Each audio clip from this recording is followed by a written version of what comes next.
Doctor साहब अब आप बताओ, मेरा आज का अध्याय पूरा हुआ, ऐसे फिर कल शुरू करेंगे। ओम स्वामी जी प्रणाम।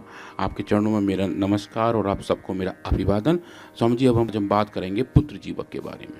तो जैसा आपने कहा था स्वामी जी कि पुत्र जीवक इसका नाम है, साइंटिफिकली भी और क्लासिकली भी इसके नाम में ही ये है, पर इसका मतलब ये नहीं है कि इसके सेवन से सिर्फ पुत्र पैदा होंगे। ये पुत्र और पुत्री दोनों के लिए ही है और हमने इसको देखा है कि ऐसा रियली होता है स्वामी जी। स्वामी पूरा जो फर्टिलिटी का साइकिल है उसका मास्टर कंट्रोल हमारा ब्रेन होता है। हमारा ब्रेन ही ये तय करता है कि कौन सा हार्मोन सिक्रीट हो ताकि ओवेरियन फंक्शन नॉर्मल हो। ऑर्डर यहाँ से आता है, ऑर्डर यहाँ से, मैकेनिज्म यहाँ से होता है, सिग्नल यहाँ से जाता है। हाँ स्वामी जी। तो जब ब्रेन एक हार्मोन को सिक्रीट करता है जो एग्स के रिलीज को आगे बढ़ाता है, उसके बाद जो ओवरी है उसको वो सिग्नल लेना पड़ता है और उसमें उसके बाद उसमें एग्स बनते हैं। एग्स फिर बाहर निकलने भी चाहिए जिसको ओवल्यूशन कहते हैं, और फिर वो फैलोपियन ट्यूब में जाके इंतजार भी करने चाहिए।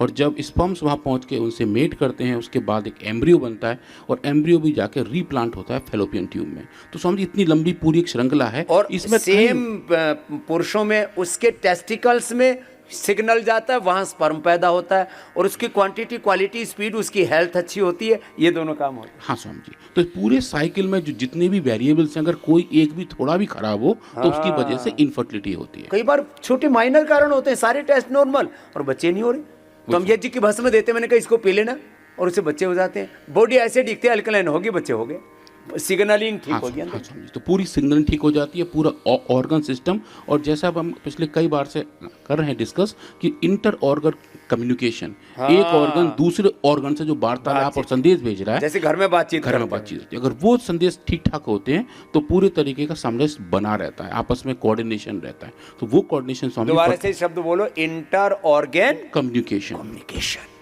कम्युनिकेशन का जमाना है। हाँ स्वामी जी। तो वही स्वामी जी। अब इनमें भी अगर देखें तो इनफर्टिलिटी के 2-3 टाइप हैं स्वामी जी। मेडिकली इसको ऐसे डिफाइन किया जाता है कि अगर कोई रोज लगभग ट्राई कर रहे हो कई साल तक और उनको पहला भी कोई बेबी ना हो रहा हो तो उसको स्वामी जी हम प्राइमरी इनफर्टिलिटी कहते हैं। दूसरे वाले केस में कि एक बेबी हो चुका हो और दूसरा ना हो रहा हो तब वो सेकेंडरी में जाता है। और तीसरा स्वामी जी आता है जिसको हमेशा बोलते हैं अनएक्सप्लेन्ड, कि कुछ पता नहीं क्या हो रहा है, कोई कारण नहीं है पर लोग उससे परेशान हैं। स्वामी जी लगभग 8 से 10% कपल्स युगल पूरे वर्ल्ड में इस प्रॉब्लम से जूझ रहे हैं। और अपने भारतवर्ष में देखें तो लगभग 15 से 20 मिलियन, ये स्वामी जी काफ़ी बड़ा नंबर है, हमारे भारत में ऐसे पाए जाते हैं जिन्हें इनफर्टिलिटी की प्रॉब्लम है। और जैसा आपने कहा था स्वामी जी, ये वो डेटा है जो रिकॉर्डेड है। बहुत सारा ऐसा डेटा है जो हमारे यहाँ रिकॉर्डेड नहीं है। और चूंकि एक ऐसी प्रॉब्लम इसके बारे में लोग खुल के बात नहीं करते तो जो नंबर हैं ये मेरे हिसाब से छोटे हैं, कहीं ज़्यादा बड़ी इससे वहाँ दिक्कत है।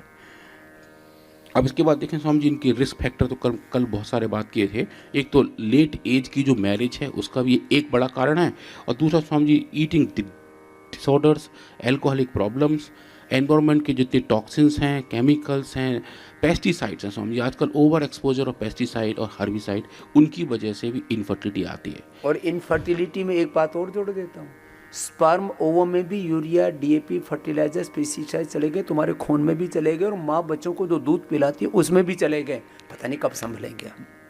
और ये जो ओवर एक्सपोजर, इन सब चीज़ों के साथ साथ टेक्नोलॉजी का भी जो ओवर एक्सपोजर है, वही स्वामी जी, तो उसका फ़र्क पड़ता है। और लोग अलग अलग काम में हर वक्त लगे रहते हैं, उसकी भी काफ़ी दिक्कत बढ़ती है स्वामी जी। और जो एडिक्शन है, चाहे वो नशे का हो, चाहे तम्बाकू का हो, चाहे मोबाइल का हो, वो सब स्वामी जी मतलब सभी वो ऐसी दिक्कत पैदा करते हैं। तो अब इसमें जो मॉडर्न सिस्टम में ट्रीटमेंट्स हैं, जो इनफर्टिलिटी ट्रीटमेंट बड़े बड़े दिए भी जाते हैं, और आईवीएफ हुआ या फिर अलग अलग इनफर्टिलिटी क्लिनिक्स में जो ट्रीटमेंट्स हैं वो जनरली हार्मोन बेस्ड होते हैं, उनके स्वामी जी कुछ कॉम्प्लिकेशंस भी हैं। कल वो थोड़े से रह गए थे। एक स्वामी जी उसमें होता है हायर चांस ऑफ मल्टीपल्स, कि एक बार में 2 या 3 ट्विंस, ट्रिपलेट्स और मोर, उतनी ज़्यादा इम्प्लांटेशन होती हैं तो फिर उतना बेबी की स्वास्थ्य पे और मॉम की स्वास्थ्य पर भी फ़र्क पड़ता है। तो बहुत सारे अगर ऐसी सिचुएशन हो तो दिक्कतें बढ़ जाती हैं। और एक स्वामी जी एक थोड़ा सा ऐसा है सिंड्रोम जिसके बारे में कम बात किया जाता है, पर मैं परसों रात इसके बारे में पढ़ रहा था, ovarian hyper stimulation syndrome, OHSS। इसमें क्या होता है स्वामी जी, जब फर्टिलिटी की मेडिसिन दिए जाती हैं तो उसकी वजह से ओवरी हाइपर स्टिमुलेट हो जाती है, जो काम दवाई को थोड़ा सा करना था वो ज़्यादा हो जाता है। जैसे स्वामी जी 1 चम्मच चीनी डालने से 1 गिलास पानी मीठा होता है, पर उसमें स्वामी जी हम 10 चम्मच डाल देते हैं तो पानी इतना मीठा हो जाता है कि कड़वा हो जाता है। ऐसी सिचुएशन ओवरी के साथ हो जाती है। जो ड्रग्स हैं, जो मेडिसिन्स हैं, वो ओवरी को हाइपर स्टिमुलेट कर देते हैं, और इसमें स्वामी जी कई केसेस में सीरियस मेडिकल इंटरवेंशन की ज़रूरत पड़ जाती है, क्योंकि वो संभालना मुश्किल हो जाता है। और एक लास्ट है स्वामी जी इसमें जो क्रिटिकल बन जाता है, वो है एटॉपिक प्रेगनेंसी।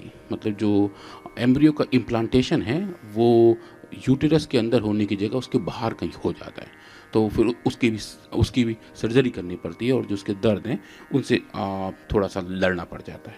ये योगिक जॉगिंग के 12 अभ्यास धीरे धीरे ऐसे बढ़ाना, ऐसे धीरे धीरे कर लेना। जिनको घुटनों में, कमर में दर्द है, बीपी बहुत आई है, कमजोरी बहुत ज़्यादा है, कैंसर है, ज़्यादा तेजी से नहीं कर सकते,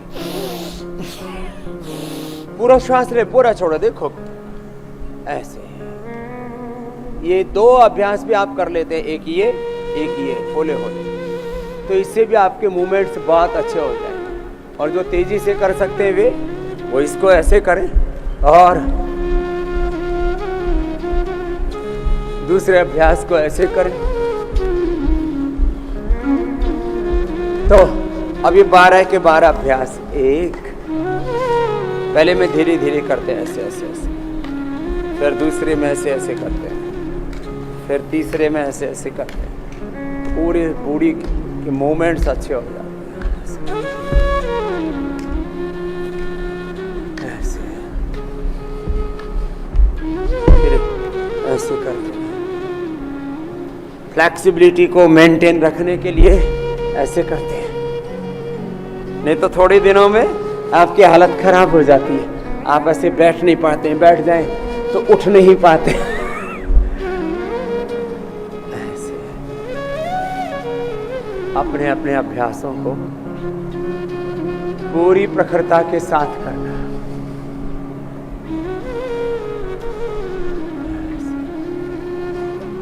शरीर को साधो, इंद्रियों को साधो, मन को साधो,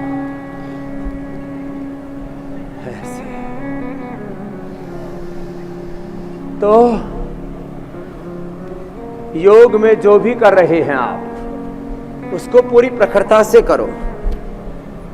कुछ करते तो हैं, बस ऐसे ही अनमने होकर के करते हैं। अनमना होकर के मत करना, मनमना होकर के करना। ये मनमना क्या है? मनमानी नहीं, गुरु के, भगवान के साथ एकात्म होकर